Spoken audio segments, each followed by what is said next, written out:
প্রথম দফা প্রবাসে মারা যাওয়া সকল বাংলাদেশী নাগরিকদের মৃতদেহ রাষ্ট্রীয় খরচে দেশে নিতে হবে। দ্বিতীয় দফা প্রবাসীদের জাতীয় পরিচয়পত্র ও ভোটাধিকার চাই।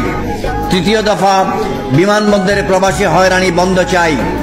চতুর্থ দফা প্রবাসীদের জন্য যুগোপযোগী দ্বৈত নাগরিকত্ব আইন ও পেনশন সুবিধা চাই। পঞ্চম দফা পাসপোর্ট সংশোধনের সুযোগ সহ দালাল মুক্ত পাসপোর্ট ও দূতাবাস সেবা চাই।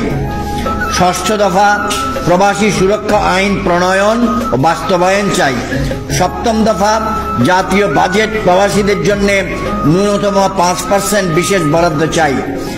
অষ্টম দফা বিদেশে কাগজপত্রবিহীন প্রবাসীদের বৈধকরণে সরকারের সহযোগিতা চাই। নবম দফা বিদেশে প্রবাসীদের জন্য পর্যাপ্ত বাংলাদেশি দূতাবাস ও শ্রম কল্যাণ উইং চাই।